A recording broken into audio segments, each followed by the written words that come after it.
want to play a couple pieces of video here.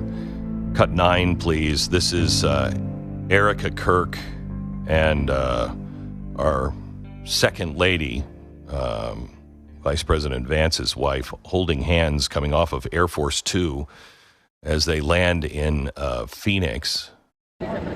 She's coming out. There's Erica coming out at the top of the stairs. And she's holding Mrs. Vance's hand.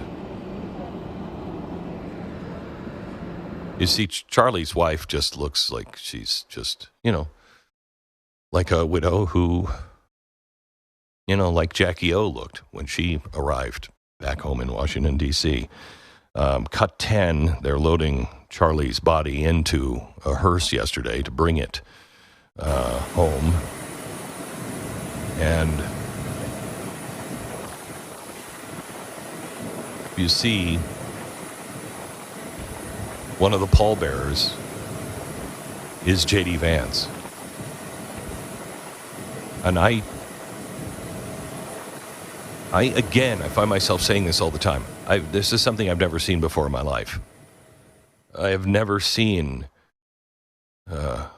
I've never seen an assassination. I've seen an assassination attempt twice in my life, but I've never seen an assassination of anyone in my life in America.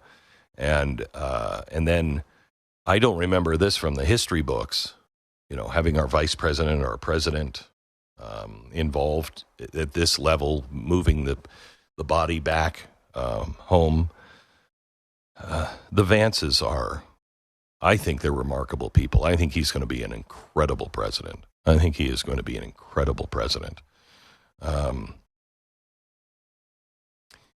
we with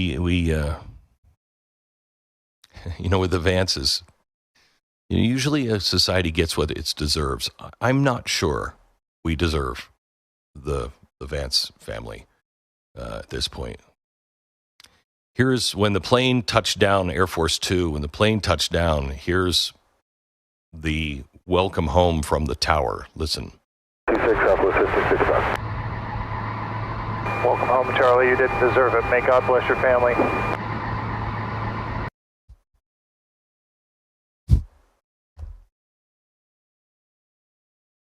I will not cry.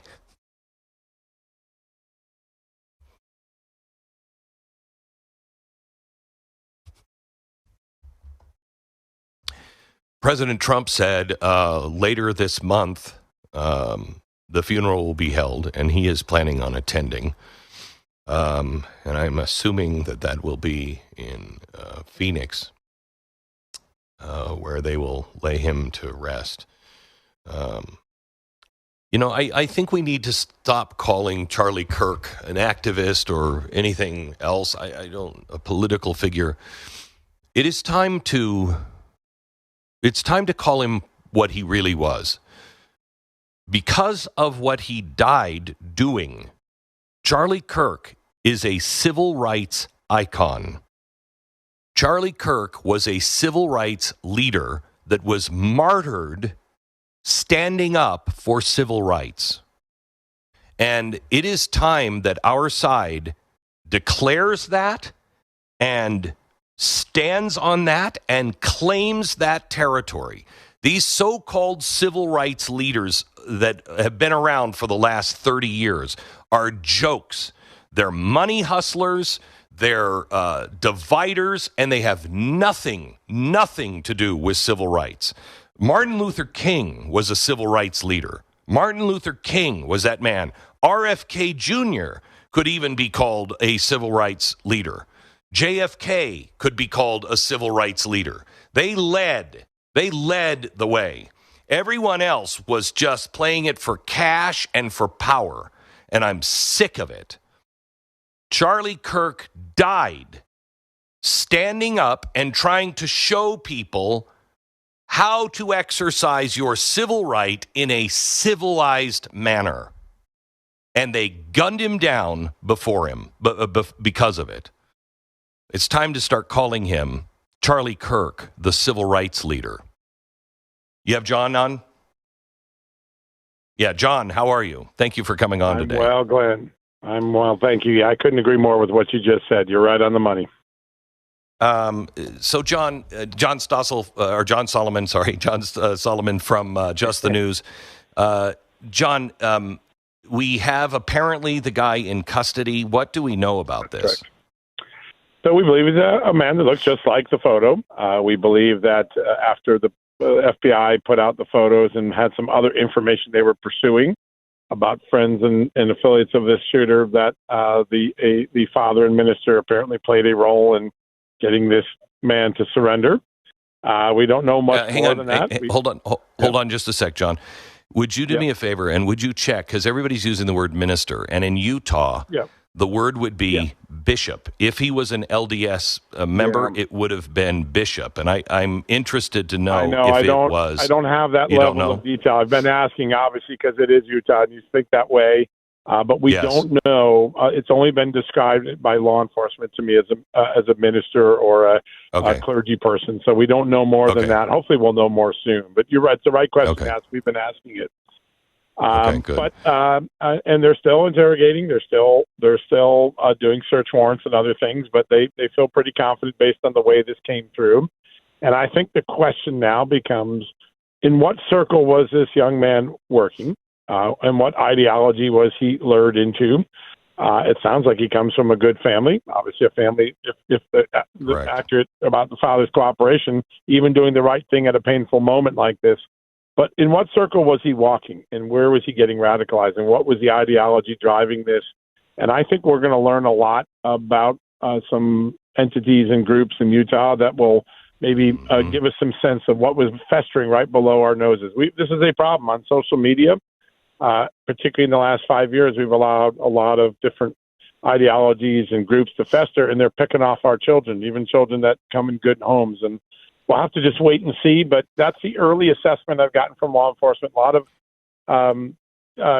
parts to be filled in, but they feel very confident they have the man and that the danger to the public has diminished. That doesn't bring much solace to Charlie Kirk's family, but knowing the guy's in custody, I think, is good for the entire country. I have been informed, and without revealing, any specifics, but I have been informed that they are looking into groups that may have been involved. This is kind of like, where was it in Texas, the shooters where they had people that were helping. It was coordinated. Have you heard anything about a possible coordination, that it wasn't just, duping some kid and brainwashing some kid, but there was actual coordination and possibly foreign coordination? They're looking at some things. I don't think they've come to an assessment yet. I was familiar yesterday and about a look at a couple of groups that they were looking at, and I don't think they've made a full assessment. I think that's why the debriefing and the getting his phone, getting his computer, getting his video gaming connections, anything that's the part of the phase that they're in now. There was some leads that they were looking at that pointed to, as I said on TV the last couple of days, some possible. There was a tip from a foreign country about some operating entities in this area of Utah that might have been involved. It was just a tip. I think they're trying to put those pieces together. We'll find out more in the day or so, but they're open to that possibility. I don't think they've closed down a certain certitude to it yet. Yeah. Tell me what you know about, what's his name, Sky Valadez? Is that it? Yeah. He is the guy who apparently had a SoundCloud account, and on August 7th, he posted something, Charlie Kirk dead at 31, and he's had a couple of other things like that he has posted in the last few months. Do we know anything about this guy? No, I don't yet. I'm aware of the reports. I know that the FBI is aware of the reports. I don't know whether they have found any relevancy to that or whether it's just a provocateur. We just don't know. I've not been able to reach this gentleman. We're trying to do due diligence, but I know of no reason at this moment of a connection other than these reports and the SoundCloud. We understand that. I know the FBI was aware of it, But there's chatter all the day. One of the great challenges in the world we live in today, with so many people wanting to be provocateurs, so many people wanting to express hatred. We've mainstreamed hatred. We've made it fashionable in certain circles of young people. It's almost shocking to me, but you're sorting through, and when you're the FBI and you got 1,000 leads, some are provocateurs. Is that a provocateur? Is that the guy about to commit the next murder? You don't know. And I think that's one of the things. I think the bigger lesson from this is we've allowed a culture of hatred and intolerance to literally boil over to the idea now that people don't have any prohibition talking about wanting to kill someone in an open space. I mean, most murderers are secretive. People are talking about those ambitions. Look at the gentleman that was rolled up in North Carolina a couple days ago, talking on it was YouTube. I'm going to kill a bunch of kids in a school. We've allowed this culture to boil into a place where it is very dangerous. Any person could be a stick of dynamite lit, and I think that's what's dangerous. Those who like this culture deserve to be held accountable. We've got to start holding those who are boiling the water accountable. And I have to tell you, the biggest group that I have seen, I mean, I've been, thank God for the ladies at The View. There's been a lot of people that have come out with good statements, et cetera, and condemned all of this. But the biggest group of people that seem to be celebrating are teachers. And I find it interesting that the president of UVU, President Tamunez, has not made a statement at all. The university did. Yeah. But the university president didn't make any statement on this, and I think that's an abomination. And I would like to know why. Yeah. What are her feelings? Yeah, those are important questions, and you're right. Academia has been a big part of the radicalization of the last two generations, millennial and Gen Z. Gen Z is trending more conservative in general, but there are segments of it that are getting poisoned, and there's this romanticism of righteous revolution, which is basically sanctioning hatred and sanctioning violence and sanctioning that the ends justify the means. And I believe in free speech. Even if you're stupid, you're entitled to your free speech. But we have to find that line where we protect people from the exercise of free speech when it targets a vulnerable person who's capable of being turned into a weapon. And we don't know enough about this case to make that assessment yet, but we do know of many painful cases before Charlie Kirk's assassination where that is the imprimatur and footprint. And I think everyone that's in the business of education, everyone that's in the business of media, those who showed such bad taste on news shows, I never thought in my life I would live to a time to see journalists exhibit some of the behavior I saw on news shows in the immediate aftermath of Charlie Kirk's assassination. We all have a responsibility to clean this up if we're going to keep kids from going off the cliff. And we're not having a serious enough conversation about it. We do it for a day or two and then we move on, but it's still festering. And our enemies, China, Iran, Russia, they're helping boil it. I was watching in real time as we were doing our work on Charlie Kirk and trying to break stories and keep people informed, watching a bot farm, numerous bot farms, foreign bot farms, trying to inflame our dialogue. And so our enemies know we're vulnerable to it, and they're adding to these raids. And then we got a tough situation. I have a lot of confidence that we're at a moment of clarity, and I think there'll be a lot of responsibility in the next few days, and maybe this suspect's story will shake us all to the ground enough to start coming up with solutions, because we started talking about it with the Virginia Tech and Columbine shootings. We haven't come to grips with what's happening in the social media era, but we'll get there. I have confidence that Americans can get the right thing done. So, John, would you just this a personal request because I trust you, and I've watched you, read you, and listened to you for a very long time, and I think you are really truly an honorable American. Thank you. I am concerned. The last time we went through something like this, we came up with the Patriot Act, and that was a really bad thing. And would you? I would ask that if you see anything brewing like that from either side, their side, our side, anybody's side, that you would alert me and alert America as soon as and early as you see any kind of inklings or rising of that. We cannot go too far the other way. No, I mean, listen, you know where this is going to start? It's going to start in our homes, in our churches, in our communities. That's where it's rightfully fixed. It's where we all got It's where we all got delayed. Yep. I mean, COVID kind of woke us up. Like, what's going on in our schools? I know. We have to fix this. Government's not going to fix this. We have to fix it as a people. And hopefully this is a moment of clarity for all of us. But we'll see. It's terrible that we had to lose Charlie to get to this moment. But I know he'd want us fighting for the solution. So I know he would too. John Sullivan, thank you so much. Just the News CEO and editor-in-chief of Just the News. If you're not reading Just the News every day, you should be. JustTheNews.com. There's more information. Stu was just talking about the things that are on these bullets. And it looks like there wasn't a transgender. That was what came out yesterday. There may have been one. What was the bullet on? What was the one that said bulges? And, it says notices bulges. OW. I'm not sure what that means. And then it says, "What's this?" ? So you could see that again. A lot of it is maybe. A lot of it is juvenile comedy type stuff, right? So like it's written in a very trolling like internet language in some of it. So you could see this essentially meaning it could potentially, when you're talking about bulge, that word is used at times. If you say, someone sees a bulge, and then what's this? You could argue that has something to do with trans stuff, but not like there's not like a statement out of the ones they've released. No. There's not a blatant statement of trans ideology. There is anti-fascist ideology and anti-capitalism. And the song Ciao Bella, which was it's a song that's an anti-fascist song from Italy that they still use, I believe, today to talk about the end of fascism. But it was a anti-fascist, anti-capitalist anthem from back in the day and it was also brought up. It was in a recent, I think, Netflix show, if I'm not mistaken. It was kind of brought back up in popular culture.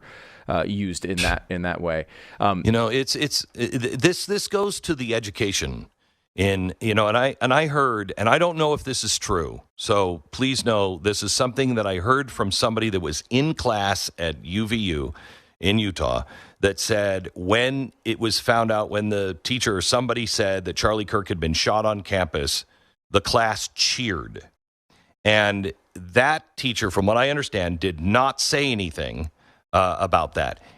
All of these teachers, any of these teachers that are still preaching this anti-capitalism, anti-fascist garbage, and any teacher that was online or in class saying anything other than, if my class would have cheered, I would have been horrified.